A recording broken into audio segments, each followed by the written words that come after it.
fears about a no deal and a deal are pretty substantial. And this is about the business that moves goods from the people who make them to you and I via lorries and other means of transport. And whether there's a deal or a no deal, there's a whole new system that's going to come in place that we haven't had to deal with since the early 90s, customs regulations, border checks, etc. It's quite a scary and very, very onerous amount of paperwork that everyone will have to do. The only difference between a deal and a no deal is it'll be very difficult with a deal and it'll be very, very difficult with a no deal. So what we're really worried about... Why should it be difficult with a deal?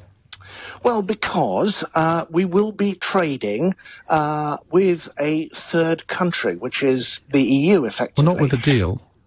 Yes, with a deal, because we know that deal or no deal, there will be a whole lot of systems and procedures that we will have to go through for exporting and importing goods. And the government has explained that, in fairness, in their 200-page document that they issued about a month ago. Our problem with it is that not enough energy is being put into actually explaining this to people, dealing with the holes in the plan, and there are holes in the plan, and making sure that traders understand what needs to be done. In other words, we lack clarity. Now, you are a very powerful lobbying organisation. Presumably you're having regular meetings with Michael Gove at the Cabinet Office, who is coordinating all of this. We have regular meetings with civil servants and ministers, and we are frustrated that despite those regular meetings and the frequent calls by ourselves and other organisations involved in this, that the government simply isn't moving fast enough.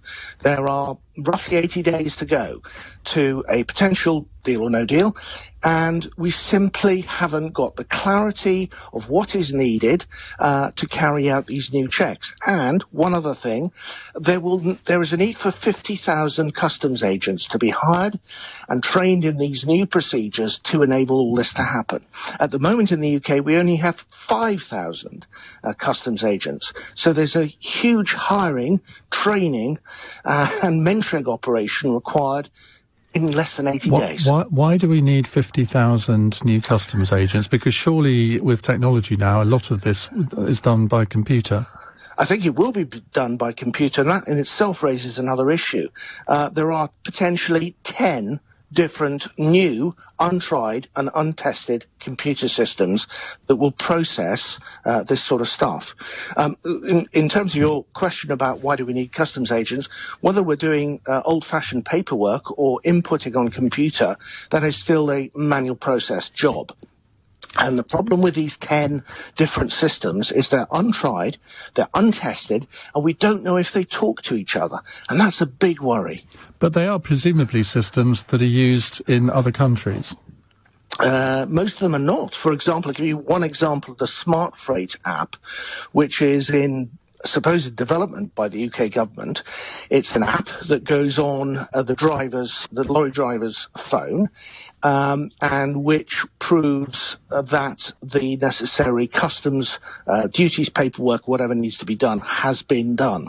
Now, the app itself is untried and untested. Another big worry is that most international lorry drivers are not English speakers, and this is an app, we think, in English. So, you create another complexity, quite apart from whether the app works, if you're dealing with Romanian or Bulgarian lorry drivers whose English is not good.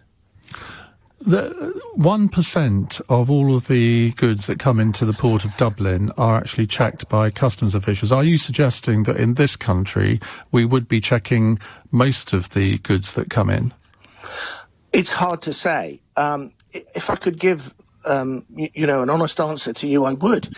We simply don't really know that. I mean, I'm sure the government will be liberal with checks at the start of this process. I think that's highly likely.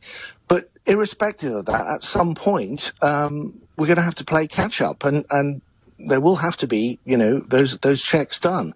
Who knows when? But what we're really saying is that if you're planning for a big customs change, a big change in border arrangements, you need time and you need organisation. And to be honest, there's been precious little sign of that from the government and precious little urgency. And that's why we're saying we really, really need to wake up now and smell the coffee. OK, Rod, thank you very much. That's Rod McKenzie from the Road Haulage Association.